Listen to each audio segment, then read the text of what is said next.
if you're just thinking in what you can accomplish in 1 year in moving the healthcare sector, that's like handing somebody an ice pick and say, save the Titanic. Throw them out there. We'll be there in a minute. Go ahead and handle it. It's not as easy as people think. It's just massive. You're listening to the Help Me with HIPAA podcast, where HIPAA and humor collide to make learning fun. Your delightful hosts are Donna Grindle and David Sims. Relax. HIPAA help is on the way. Welcome to episode 456 of the Help Me with HIPAA podcast. My name is David Sims of HIPAA for MSPs, and joining me is Donna Grindle of Carden. What's up, Donna? I just realized it's 456. I'm like, whoa. Yeah. Yeah, and this is where we're hitting our 9 years. Mm-hmm. Yeah. Right around here, 9 years ago, we were finishing them up going, okay, we're going to put out, I don't remember how many episodes we did in the beginning, but it was pretty like, we'll see. And then 4 or 5 people listened. That was the people on your team, right? Yeah. Y'all better listen to this. Yeah, but we eventually, it was pretty quick that I remember being all excited, like probably 3 weeks in that we'd finally gotten 100 people to listen to an episode. I remember that. It was all exciting. And we thought that would be good. Yep. Now, 100 million listeners later. Yeah. Here we are. Yeah. All right. So today we're going to be talking about an NPRM that's been moved to the final rule status. And then we also have some more changing of the change. Yeah, there's a lot going on with the change. Yeah. Yeah, it is. It's, of course, not getting better. We spoke about some of this last week briefly, so we'll go into some of that more. But, yeah, I think it's going to be a while before it calms down. Well, there's more that keeps happening. And it's getting attention, that's for sure. Mm-hmm. And it's the attention that you want to get. It's just not the way you wanted to get it. Yeah. So that's a big problem. Well, like a lot of these things, it's what happens afterwards is always interesting to look at. And so this is definitely going to be one of those things. Like people are saying, we need to make industry changes and we've got to do, and you and I are sitting there going, yeah. How long have we been saying that? Well, I just said 9 years, right? Yeah. We were like, and it's not just us. I mean, a lot of other folks are saying it too. So, yeah. But yeah, something needs to happen. And I think this might be the clarion call. Well, we'll see. We will see. At this point, you give up on how much will it be enough? I don't know. So we can talk about that. Let's take care of business, though. Yeah, let's do it. So first of all, I want to say thanks to the folks who listen and subscribe and share and do all those things to keep us in business. We appreciate it. If you want to learn more about Donna's company, you can go to cardenhq.com or you can find her there. For me, if you're an MSP, you can go to HIPAA4MSPs.com and find out more there. And if you happen to be looking for an MSP, you can hit me up at securityfirstit.com. Yeah. And I mean, we could just keep going, but, or you could go to the helpmewithhipaa.com. Yeah, and get all of it. And everything's there. So it's all integrated, all tied together. Yep. All right. So let's jump into our briefs and start with our HIPAA briefs and talk about the NPRM. Well, it was an NPRM. Now it's going to be a final rule. And they said they got 30,000 comments from when they put this original one out about it. But it's directly related to defining productive healthcare as it applies to HIPAA, because providers are like, y'all got to help me out here because we're stuck in the middle. Mm-hmm. So this is their method of doing that, privacy is what we're supposed to be able to do, is control who has access to your records. And that's what they are defining under HIPAA. So the new new guidance, new rule, NPRM, the new final rule goes into effect 60 days after the official publish in the Federal Register. And I mean, literally, I was working on the notes when this came out. So it's officially coming out on 4/22. And that means I would just, if I were you, just calculate 60 days from today and say, we're going to be prepared for this to go into effect then. It's, why do it down to the last minute? But I know some people have an intense need to not do anything until the last minute. Mm-hmm. However, at least have everything sorted out so that you're ready. You're not figuring it out at the last minute. How about that? Yeah. Okay, so in this announcement, the HHS Secretary Xavier Becerra came out with the official press release. Many Americans are scared their private medical information will be shared, misused, and disclosed without permission. That is true. And then they're shocked to find out that HIPAA doesn't apply when Yeah. talked about that. The chilling effect on women visiting a doctor, picking up a prescription from a pharmacy, or taking other necessary action to support their health.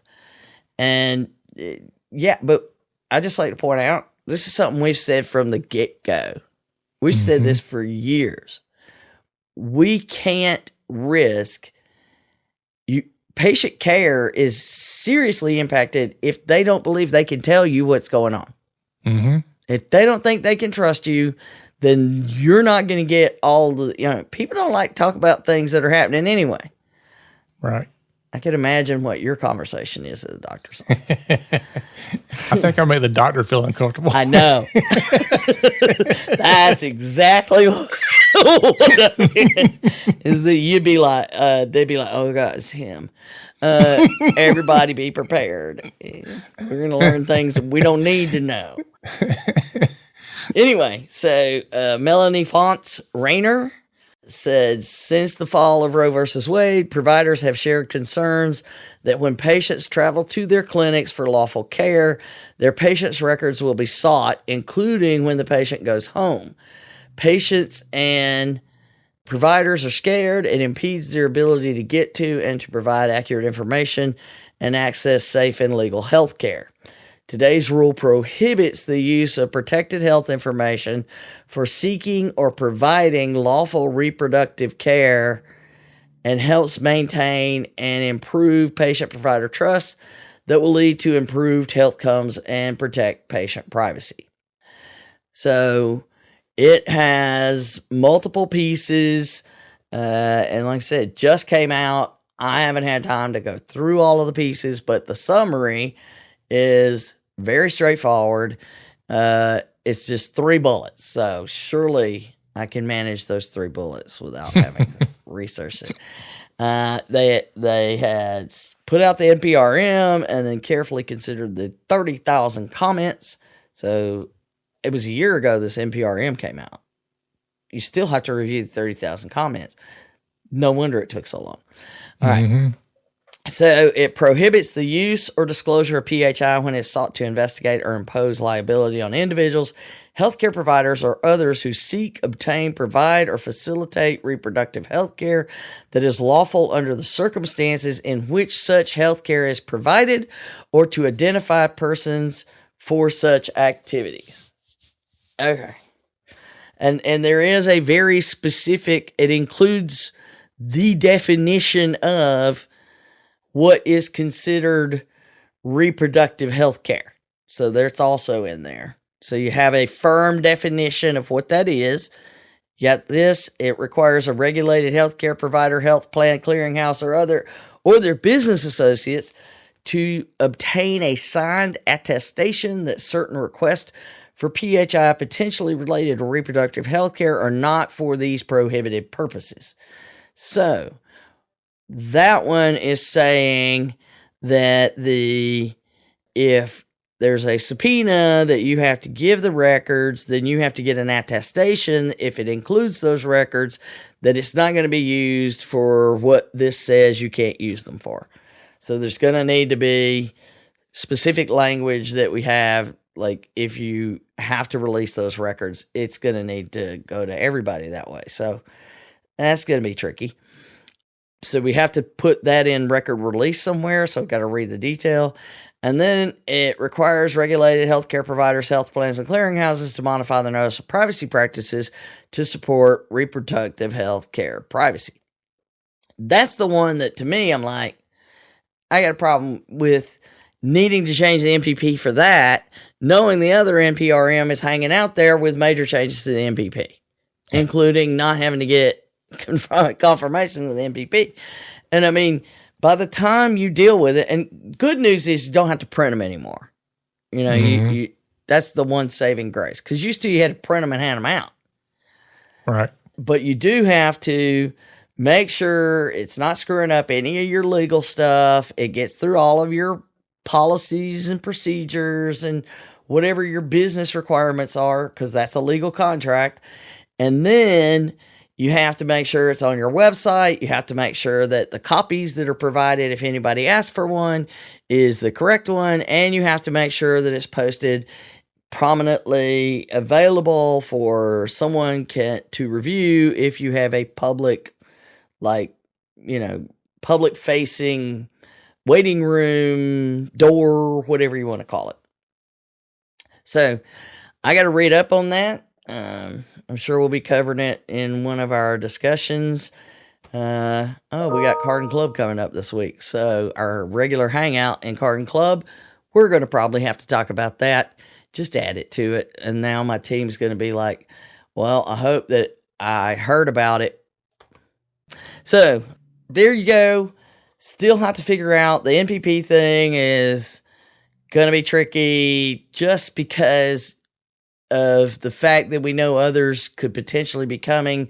I'm going to probably reach out and ask some questions to OCR like, what about this? Because you got 60 days to get all of that done, which, okay, this isn't a major change, but the other one is a major change. Mm-hmm. And why am I going to do it twice? I don't want to spend the effort and time doing that twice. So either tell me that this other one isn't coming out forever. the one is, I mean, it was originally posted in proposed in 2020. Mm. You know, and it's got important stuff in it that we need. So I'm getting like really frustrated trying to, and it was so huge. It shouldn't have been so huge. I mean, it's just too huge. They need to break it apart or something. I don't know. But at any rate, there's going to be stuff we have to figure out. Everybody should go look at it. Of course, we have the link and update policies and procedures and so on and so forth, as you should. Mm-hmm. All right. Just more work to be done. Yeah. Well, it's all that patient care madness and how the paperwork does matter. Darn the luck. So now we're ready to move on to change is going to make change happen. Mm-hmm. Yeah. So what's the latest in the Change Healthcare attack? It's still a mess. Yeah. All right. Well, we're done for today. It's still a mess. Well, we talked a little bit last week about, the guy that I guess kind of started the whole thing.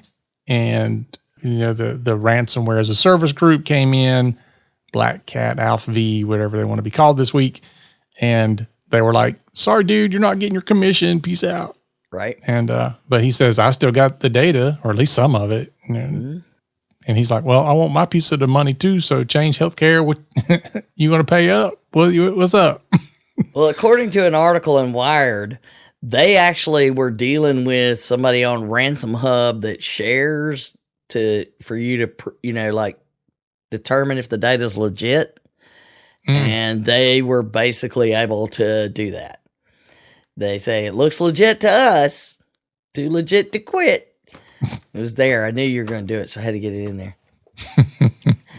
But one would think that it's gonna be out there, and these statistics that we're gonna hit on in a minute, I mean, it's every individual in the United States that has ever had health care. Ooh, I mean, that's me just, unless you did it through something where, you paid cash for everything and it never was fired Mexico. on a claim. Yeah, the back alley. If you ever got any kind of health care, at some point, your data is going to be in there. So It just depends on how much they got. And when you hear what some of these numbers are in a minute, it's like you have no other choice but to assume that the 80 million notifications made by Blue Cross Anthem, Blue Cross Blue Shield back in the day, which was huge, pale in comparison to how many people are going to be impacted here. If what they're seeing is true, and they did get a lot of their data, not just a tiny little bit. Like if they just broke in and got one tiny little bit, I don't think we'd be down for months. Mm-hmm. I mean, we're February 24th, right? Yes. So 2 months and still down. Anyway, and there has been on their update page, Change Healthcare posted, because somebody has to write something periodically and they don't do it often on that page, I might add. There should be something happening 2 or 3 times a day, but no. They have their official statement. At this time, we know that the data had some quantity of personal health information and personally identifiable information.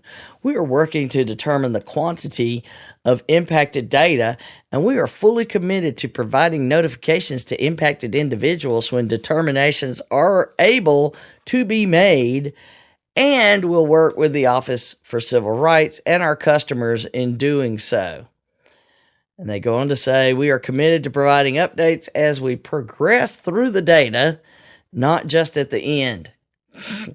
We also know customers are interested in hearing about what data is impacted to determine if they have notification obligations. We will be offering to do the notification work for customers where permitted. So I'm wondering, is that like a Freudian slip where they said personal health information instead of protected health information? Yeah, well, and now that's, I copied and pasted that straight off the page, right? I know. That's what I'm wondering. Is it like, okay, there's no sense in calling it protected because it obviously is not. I usually go through Health IT Security. Let me make sure on the update page, but we'll check it out to be sure and update it in there if we need to. But I guess it was, I don't know. We'll have to double check. But yes, it could be because we both know. We know. Yeah. I mean, PHI, which one? We go through, yeah. That drives people crazy even at the boot camp. And these are the basic things, just so people know. Things like how to spell HIPAA and what is PHI and who is OC, all of that stuff. You have to take a quiz so that you realize you should know those things before you come to boot camp. We don't cover those in boot camp. We ain't got time for that. Yeah, you should be past kindergarten before you get in there. Yeah, that's kind of the way we should, I remember it was one of your clients that said, you're going to make me take a class before I can come to a Now, you don't have to take the class. You just have to take a quiz. And then if you can't answer the quiz at that point, you should probably take the class. I'm just saying. I mean, it could be wrong, but we know. Yeah. Yeah. Anyhow, so where were we? We were on the... so down here, the re-ransomed. Oh, yeah. So they were re-ransomed. We saw that.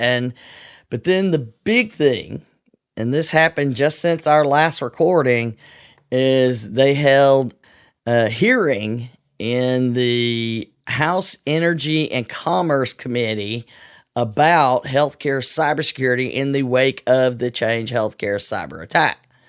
And they've had all kinds of people coming in there saying, here's what we know.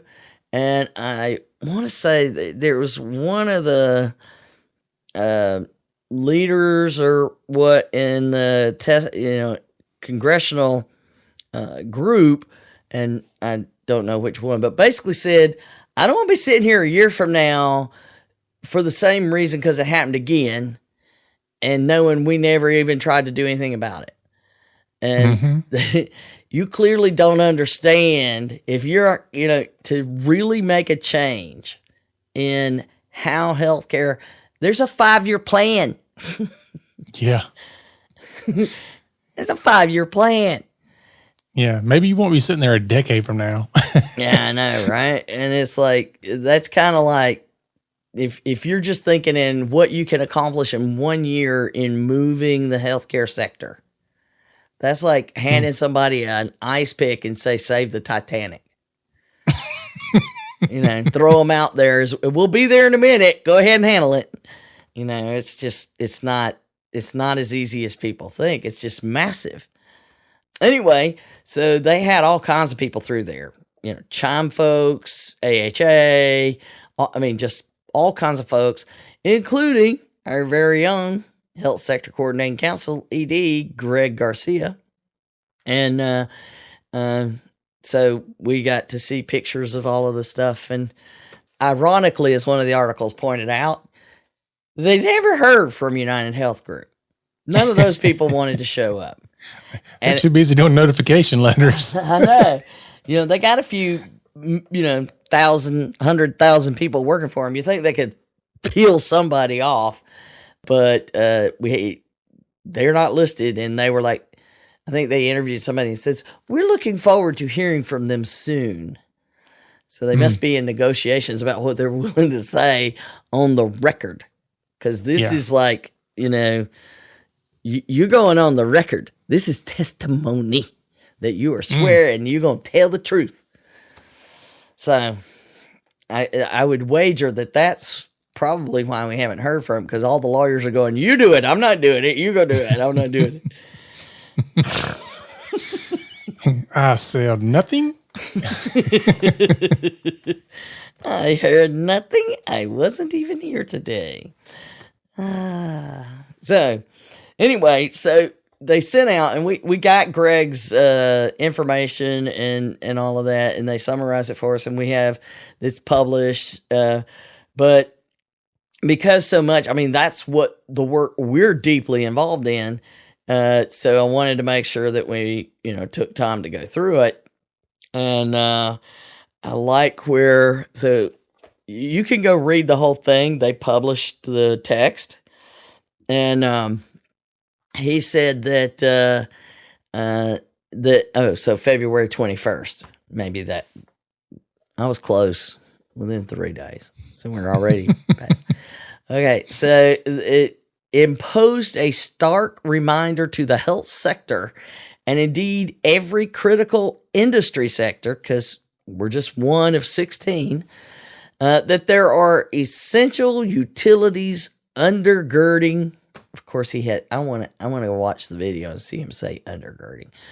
Our critical infrastructure that, if severely disrupted or disabled, would cause cascading and crippling impact on our national economic security and public health and safety.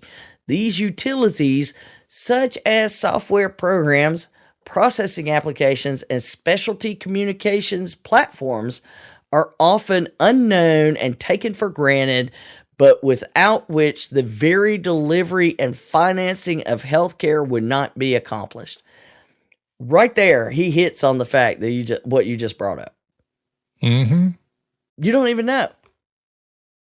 And I think a lot of people didn't even know. They're like, oh, we don't deal with Change Healthcare. And then all of a sudden, oh, wait, we do? Well, we don't, but a vendor of our vendor does. Yeah. Yeah, because, if you come up and said, well, I don't want to use Change Healthcare anymore. Well, do you know if you're even using it? I mean, I think to some degree there might even be people now that it's like, well, I don't know why this is going on, but they still haven't made the connection.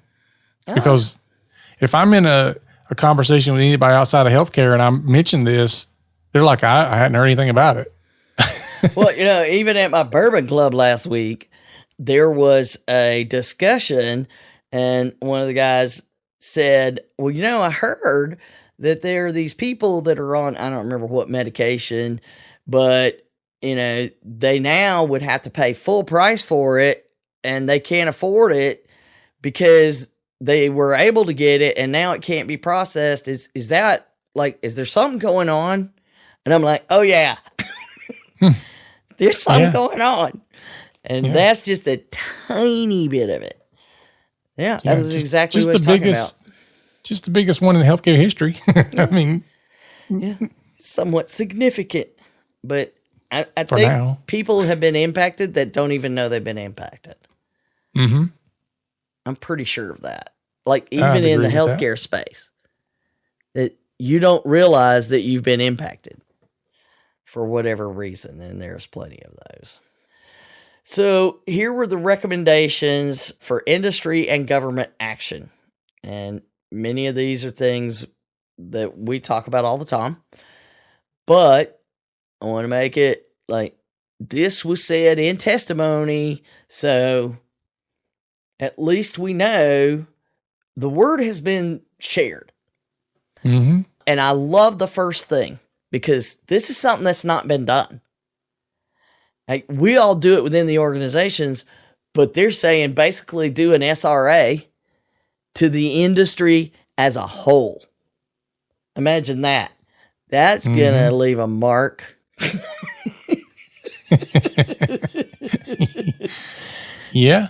Because perform a health infrastructure mapping and risk assessment that will provide visibility to those critical services and utilities, such as Change Healthcare, that support the many essential dependencies across the healthcare ecosystem. And I bet you it'd be a shock when people see it. Mm-hmm. They're like, oh, you mean there's 4 companies controlling everything? What happened to competition? Now you know.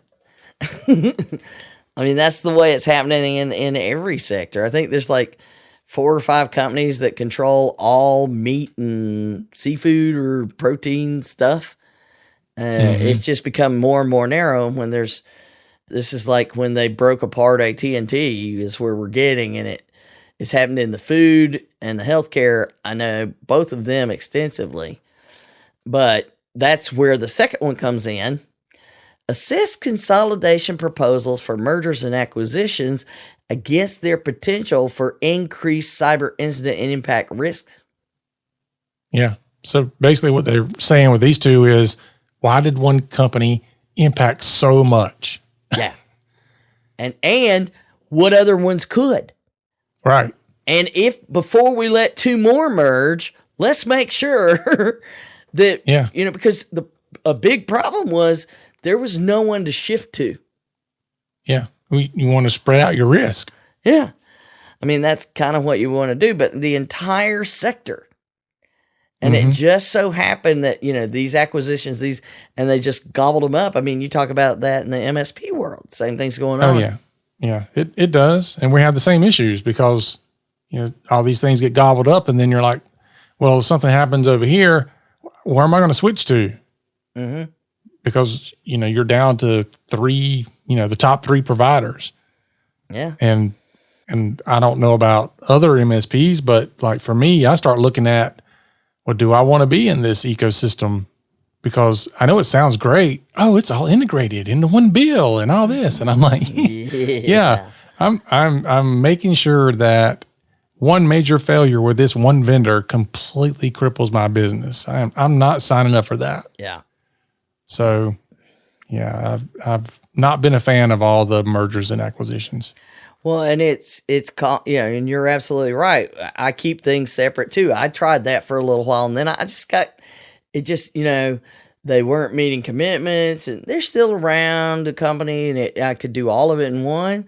And I'm like, let me go find the right tool for me in all these different tooling and see if I can make them talk together. And now there's no reason for that not to happen. But anyway, I think that's a huge piece, and it needs to happen more, because particularly in the cyber world, the technology world, that's major.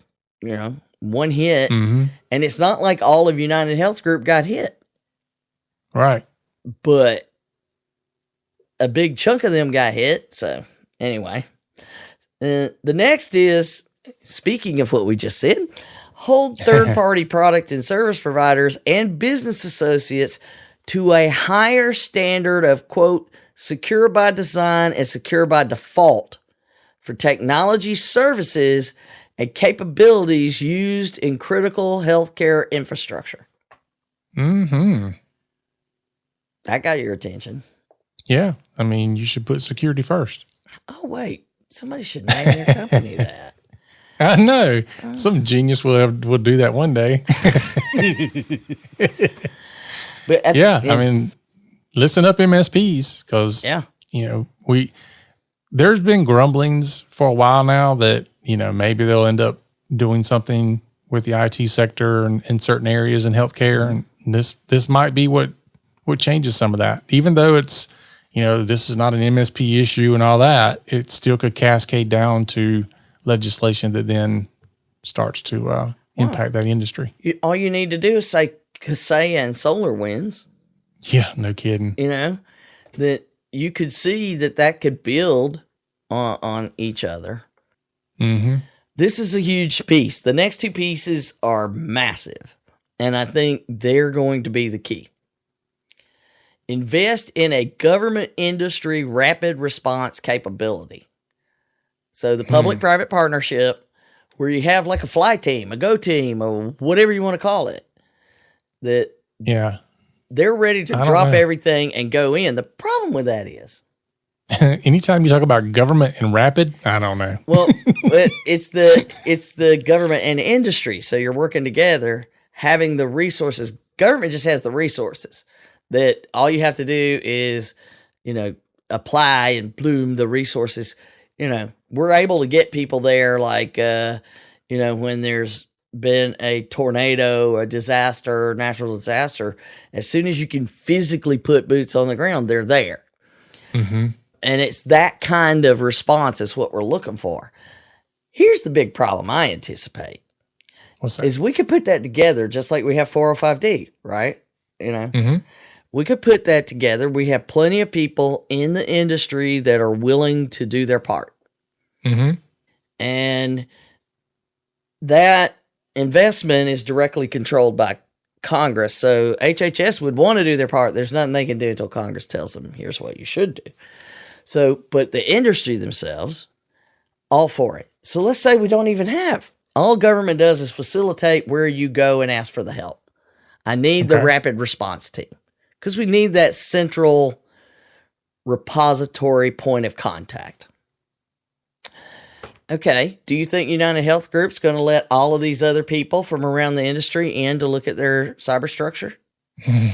To look at their code, to look at their network, to look at the attack, to know all the details? Not likely. Now, so I think that's where the government requirement comes in, is that in order... I'm going to let all these people in, then you can't just say, now I'm going to have all of them testify about how bad I am. They have to sign an NDA. Yeah, there's got to be something. But, even if, we run into that already. When these events happen, it's like, and I have cases where, we don't like this vendor, so we can't call them in because they're a competitor of this one, and they're going to sabotage, tell things, steal things, make a long list, whatever you want to do. And that limits our ability to do those things, which then is why it pushes it over and says, oh, well, then we want to make it where, it's like lawyers and stuff are in control. Well, the minute you do that, it's all bets are off because it ain't happening. And so having a rapid response capability is absolutely essential. Because particularly, I mean, these guys have all the money in the world and they haven't been able to handle it quickly. I mean, they literally have unlimited pockets. We'll get to that in a minute. They could invest unlimited amounts of money in resolving this, and they haven't been able to. I mean, so it's a resource thing, not a money thing. You know, because you can only have so many people digging a hole. They can't get nobody else down in the hole. You know, I gotta wait. So, anyway, so that takes us to the next one. Invest in a cyber safety net for the nation's underserved providers. Hello. Yes. Built on accountability and incentives. Granted, we're not just going to shove money out there, but that's what they did with the meaningful use thing, which is what got us here, is that no one understood. They didn't put technology people in charge of making sure that SRA requirement in the original meaningful use was done. Yeah, no. Oh. I know so many people who got that money and never did anything. They checked a bunch of boxes saying they were doing stuff because, well, I'm sure we're doing it. Check, check, check. Off they go. Mm-hmm. You know, and that's why we still, from time to time, nothing like we used to, get the calls of, can you backdate an SRA? Mm-hmm. I mean, yeah, we both got more than one. Yeah. More than well, a handful. I know people were coming to me around that same time and asking for a security risk assessment. This was before I understood what a security risk assessment for healthcare was. Mm-hmm. And then, they're like, can you do this? And I was like, well, let me figure out what this is about first. And then I come back to them like, no, I can't do what you need. I understand what you're asking. And you think because I'm in IT, I can do all this, but I can do some of this, but not all of this. Nah. You need a lot more than what I can do for you. And of course, most of them were like, well, I'll go ask somebody else. Until somebody said, yes, all you got to do is. Yeah, I'll run this tool and give you this printout, and you'll be good to go. Yeah, and in an hour. Mm-hmm. Yeah, I'll run this tool. We'll talk for an hour. I'll generate this report. We both know that is a solution that many people use, which is why we are where we are. Had that been taken seriously, we wouldn't be where we are today, I believe. But, hindsight's 20/20. But back then, I'm complaining. And it's like, I don't care who you get to do this, but you need to have somebody doing it right. Mm-hmm. And it was being handled by people who thought they understood, but they didn't understand. You don't know what you don't know. They were upset with us because we charged more than $300 for them. It doesn't take you that long. Mm-hmm. So anyway, this includes testing the effectiveness of an HHS budget proposal, blending incentives and accountability modeled after the Promoting Interoperability Program, calling for an $800 million commitment over 2 years to certain, now this says high-need hospitals, but we want it to go beyond that, and we'll get to that in a minute. Hospitals to implement baseline cyber performance goals. Hello, CPGs. After that, penalties will apply to those that don't meet those minimum standards. Ooh. So they're saying, look, if you'll meet the standards, we'll give you more money. Mm-hmm. If you don't, we'll charge you more money. Because that's the only way it works. We see it. Mm-hmm. Give me the cheapest way to do this. But the bottom line is, I was trying to explain this the other day to somebody, is, when you go to you look at the other MSP businesses in your area and you have to figure out how to compete, right? And this is their pricing and this is your pricing. And in theory, you're selling similar things, but you're setting your own prices and the market's driving the prices. That doesn't happen in healthcare. The providers of the care do not set the prices. Right. So the insurance companies set the prices and what you're going to get paid and what it will require resource-wise for you to get paid. And, like, if you don't have somebody that knows what they're looking at on an x-ray of an arm, I think they get paid like $8 to read, if maybe $6. It's probably even less than that for a educated radiologist to look at an x-ray of like an arm. Somebody broke their arm. But you know why you want that person? Because that person might notice there's a spot over here what does that mean? What is that? Somebody needs to look into that spot. And they're going to find something. Those times, that one person that happens to, that's going to make it absolutely essential that someone didn't go, I don't see nothing broke. Do you see anything broke, David? I think we're good. But put some dirt on it. Put some dirt on it. We've both done that. Put some dirt on it. That'll stop the bleeding until we can get to the house and wash it. And I know you use mercurochrome, right? Did you ever have? Yeah. Oh yeah. Oh God. Yeah. Talk about fire. I'd rather have dirt. Thank you very much. This will only burn a lot. Yeah. It was like, do you want the methylate or the mercurochrome? Just pour alcohol on it. And for those of you who don't know what that is, go look it up. It's really fun to be a kid dealing with that.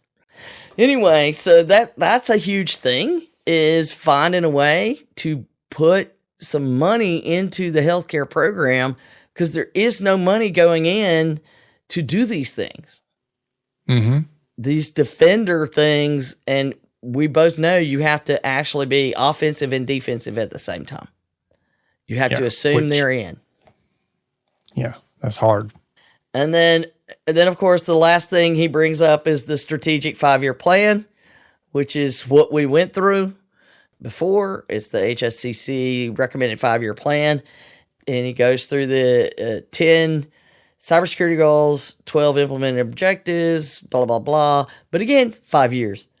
But he says, if we make progress against the goals and objectives, we could achieve an overall industry target state that looks like, and here are the bullets. Healthcare cybersecurity is made easier for practitioners and patients, so we don't make it harder. Secure design and implementation of technology and services is shared and collaborative responsibility. Leaders in the industry C-suite own cybersecurity as an element of enterprise risk. A cyber safety net is in place to promote cyber equity across small, medium, and large entities. Workforce is trained in good cybersecurity, and a 911 civil cyber It's words. Cyber civil defense capability. CCD. Capability to lead incident response and recovery and is reflexive and always on. And he has concluded with saying, the health industry must be sensitized to the imperative that cyber safety is patient safety. Amen. All healthcare stakeholders, that means providers, payers, medical, technology, and health, IT, pharmaceuticals, public health, and government are responsible for cyber safety so that our nation's clinicians can do their job. I think Greg nailed agree. it. I agree. Okay, I think it's pretty clear. Mm-hmm. But there were a couple other that were mentioned in the article that I was checking on it that I thought had some pretty important things, like some of those numbers I was mentioning. The widespread, this is John Riggi, I never know how to say his name. We're going to go with that. The American Hospital Association, widespread impact on the healthcare sector was not completely surprising.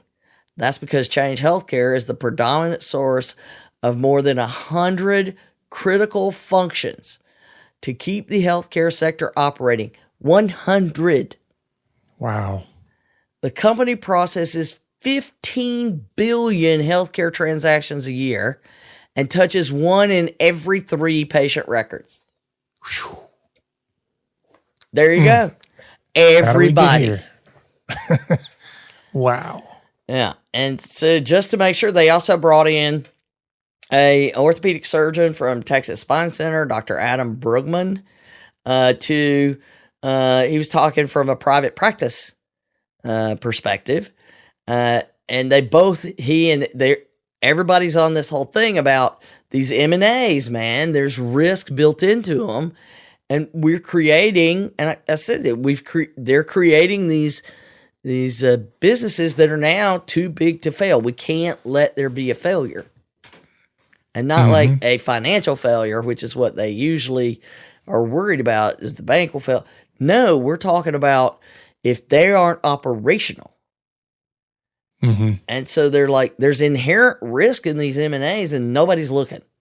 Well, that's true any size. I mean, you and I talk about that often when even the small providers are doing an M&A of another small provider. Oh, yeah. Like what risk are you bringing in? Because you are bringing something. Oh, I mean, we have a whole session about that in the boot camp for that reason.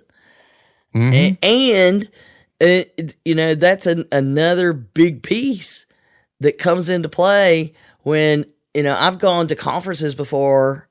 We're exhibitors, but if there's a session I find interesting, I'm going. It's like, I got a pass. I might as well. And I was in a conversation after one of those sessions with an M&A attorney, a consultant who was telling them all the things to worry about. And I'm like, well, what about this, this, this, this, and this? You didn't mention those things. Blink, blink, blink, blink. We ask if they have a HIPAA manual. You're going to need to do better. Yeah. Anyway, so the private practice, the physician said, my concern that cyber threats will drive further consolidations is not just hypothetical. We are seeing this play out as a direct result of the February attack. For practices whose cash flow was completely cut off and whose cash reserves were spent dry, the financial relief offered by CMS and Optum, the parent company of Change Healthcare, because it's 3 down, by the way. Yeah. There's Change Healthcare, which is owned by Optum, which is owned by United Health Group. It was slow to arrive, it was complicated, and insufficient, which is, he's alluding to reports that Optum is using that emergency, and we'll see, but I'm not surprised that they're using the cyber attack as justification for accelerating acquisitions of physician practices. Wow. Fox watching the hen house. And he urged Congress to examine whether, quote, growing consolidation within the U.S. healthcare market truly serves the best interests of patient care. I'm going to go with no. Yeah, I was going to say, is that a question? Is that he's one rhetorical? I mean, we just talked about how it's not good even in the software that MSPs use. Right. And patients don't die. They can be the result of it, but they're looking at the health sector as a whole. So I thought it was very interesting the way that was, the way he laid it out there. And it's like everybody. Here's Greg with the sector. You got the hospitals talking. You got the individual physicians. They had people all the way down the line coming in there. Chime was there. All these others saying, here's what we know. And the message is the same over and over and over and over. So, funny thing. Well, it wasn't funny. Funny. Well, I guess it could be to some people. The first quarter earnings report from United Health Group came out the day that this hearing was taking place. Oh, gosh. And it's like, you almost wish that somebody had run in with you always see that in the movie where somebody runs in with a piece of paper. Yeah. I don't know that anybody was able to do that and bring it up in their testimony. But in the report, according to the health IT security folks who read the report, I did not go read it. So I got this from the health IT security article. $872 million expense in, quote, unfavorable cyber attack effects first quarter, 872 million. Oof. And I'm like, wow. And then it's like, oh, but don't feel bad for them because their first quarter revenues year over year is still $8 billion year over year higher. Wow. $8 billion higher. So what was it we were talking about? It was like $8.72 to us. Yeah. Yeah. Is, I mean, oof. So 872 million in expenses, which I like the fact they call it unfavorable cyber attack effects, as if there are favorable. I was going to say, it's like, where is a favorable one? I guess it depends on what side of the money you're on. I guess if you're the folks that we paid $22 million to, that would be favorable. But numbers like that is what makes the criminals do what they're doing. Yeah, because now they're sitting there going, "Oh, we should ask for more." Yeah, I mean, $22 million, so they still had $850 million to spend on other stuff, and it didn't even make a dent. Not a dent in their year-over-year revenue. Struck a check. Yeah. Yeah. So the next time they're going to come in, they're going to ask for $100 million. Yeah, and it'll be a small hospital that, no way in the world they can pay it. Now they're going to target these vendors. They're starting to see how much money's in there. Mm-hmm. So if you are a company that has an EHR, you have any of the tools like Change Healthcare, the clearinghouses, you're on notice because they read the news. $22 million somebody already walked away with, and they're sitting there holding the still have the data that they were paid $22 million. Oh, you paid somebody that doesn't actually have the data? You're bad. I got the data. So, but of course, in that report, as only folks like this will do, you got people who can't get medication. And then you see something like this. This is the quote, the CEO's quote, apparently in the report.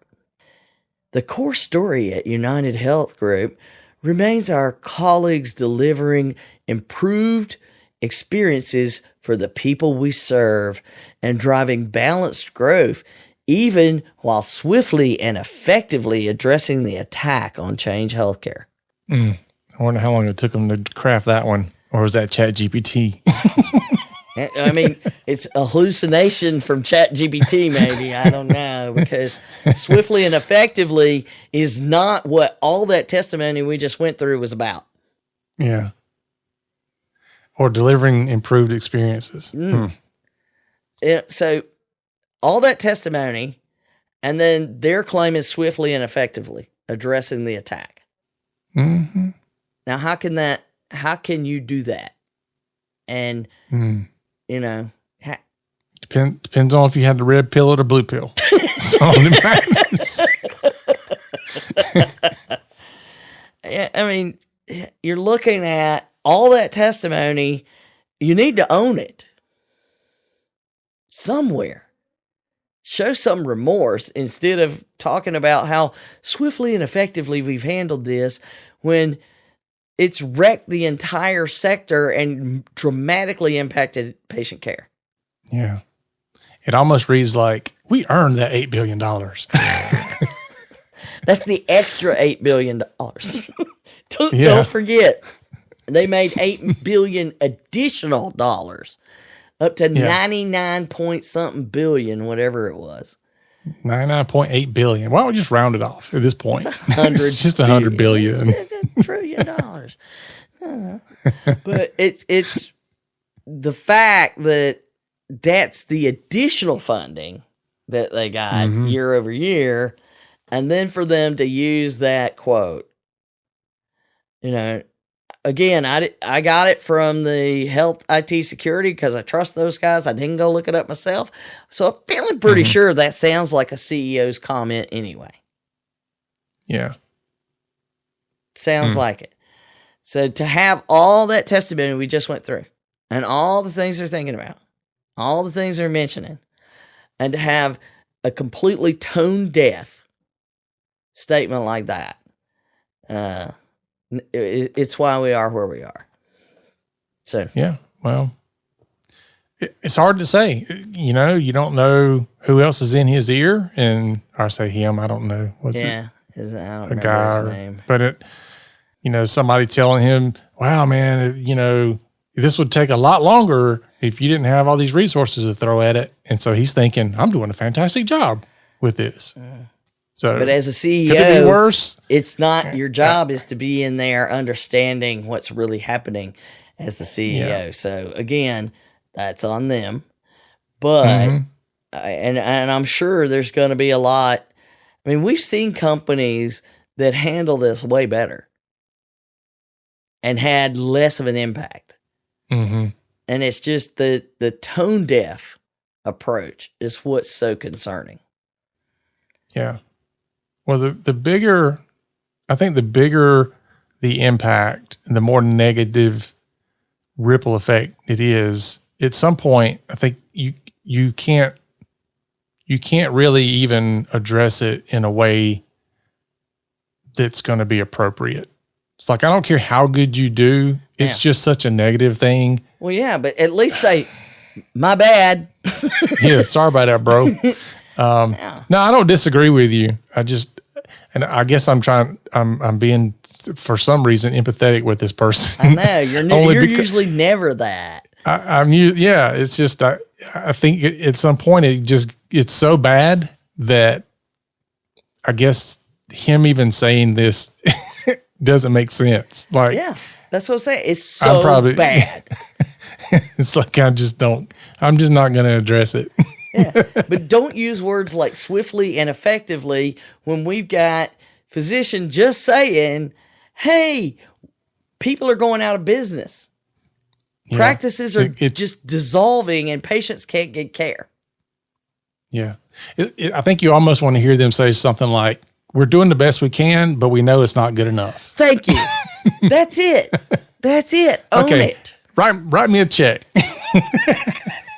Just own it and say, we know that this has been a major impact and we know that this has taken a turn that we didn't expect. But it still goes back to, I still have one question, is where were your backup systems? Where were your, you're supposed to be able to have those hot sites. So either you didn't have one or you didn't secure it separately. So which one is it? Because either way, that's what's wrong. Because anything that had, or you just never even actually looked at and said, how bad can we make it for the rest of the healthcare sector as a whole? Can we actually destroy the sector? That should have been part of the risk analysis. Impact, destroy the entire health sector. Likelihood, it's pretty low. Yeah, low likelihood that we can do that. Impact, Yeah, I don't know. More questions than answers will probably be the thing. I don't know. Yeah, well, and that's the last little piece here. OCR did release an FAQ, and they will update accordingly when there's things to add about the notifications, the investigation, what do we know, and I know based on they had the big public letter that said, we're investigating you, and that's never been done before. And that also means they're going to ask some questions. There's calls with lawyers involved. Lots of lawyers. Yeah. Because, wow, is all I can say. So this thing is way bigger than most people realize, and its impact is so broad. The blast radius here is well beyond just the blast radius of the attack itself. We're talking the blast radius of from now on. This is a point of where were you that day in the CISO world. So it'll be that way, unfortunately, forever. I mean, it's like a major quake. Yeah. Unfortunately, you are correct. I know. And, you know, I wish that we could learn something, and I really hope they don't do who is it? The Peachtree? No, the credit reporting folks. Equifax. Equifax. I was thinking Expedite, and I knew that wasn't right. That they basically threw like one dude under the bus. Like one dude brought us down. He didn't install a patch. And I'm like, no. There's so many layers of wrong in that. But basically, that's what they did. So they took him into an office and said, look, here's the story. And if you go with it, then we'll make sure that when you get out of prison, we're going to hook you up with a lifetime of credit monitoring. I think on that we should end, for sure. All right, folks, that's our show for today. Thanks for listening. Be sure to join us again next week. And remember, for Donna and myself, the HIPAA is not about compliance. It's about patient care. Help me with HIPAA. Let's get it right. Protect your patients day and night. Donna and David, the experts on your side. Help me with HIPAA. Let's get it right. You've been listening to the Help Me with HIPAA podcast, hosted by Donna Grindle and David Sims. The show created to help you with HIPAA. For more information or to ask us a question, visit our website at helpmewithhipaa.com. Neither Donna Grindle or David Sims are attorneys, and they do not offer binding legal advice concerning regulatory compliance. The information in this podcast should not be relied upon or construed as legal advice in any way. Consult your attorney for legal advice concerning compliance with HIPAA regulations.